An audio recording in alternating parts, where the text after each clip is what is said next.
Hey, what's up? My name's Sarah. I'm from Boston, Mass. I'm here at Pensole, University of Oregon.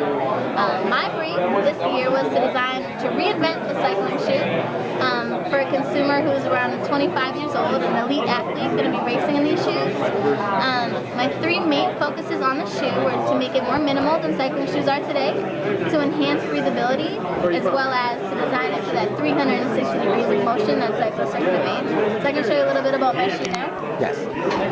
This is the shoe that my final rendering of the shoe that I came up with right here.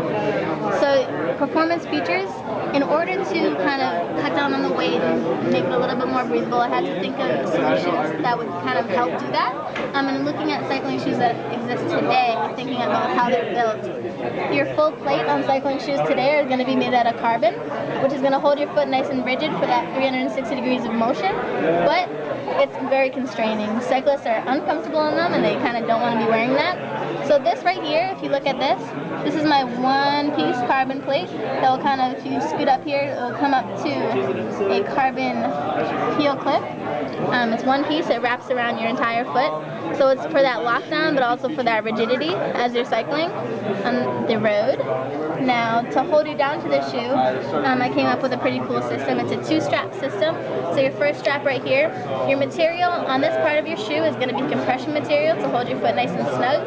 You're going to pull your first strap down, that compression material. Your second strap comes over, it's going to be a nice full grain leather. My shoe's inspiration was Major Taylor, a black cyclist, who, this is a picture of him right here.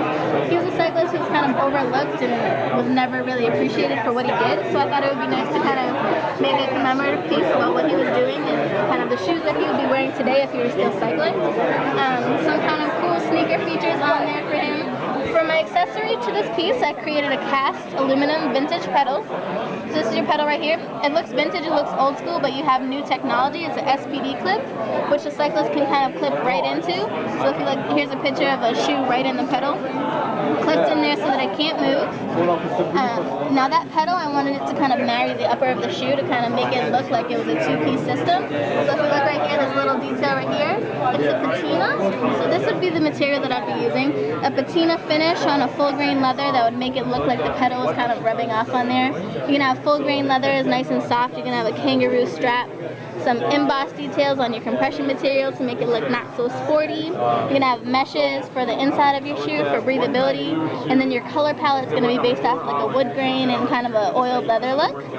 Your carbon fiber on the outsole is going to be brown, a nice brown carbon fiber with a brown kind of sleek TPU look for your heel counter right here. And then on the bottom of your shoe, you're going to have a vent for breathability. Now, how much does this shoe cost?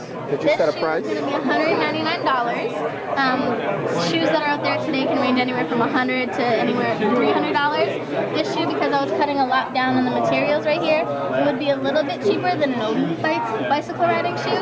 Not too cheap though. It's kind of like a luxury shoe, nice to have. Now Major Taylor, a few key details on what I was designing for. I created a logo for him.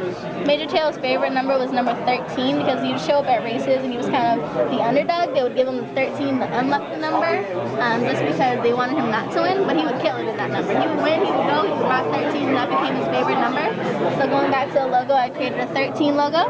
When you flip it to the side, so if you flip it this way, you're going to see an M and a T for Major Taylor. Oh yeah, I see. Yeah, debossed that into the upper right here, and also it's on the pedal. Oh, okay. Yeah, we got the M here and the T. Okay. And that's my shoe. Got some exploratory sketches, but basically that's it. So let me ask you something.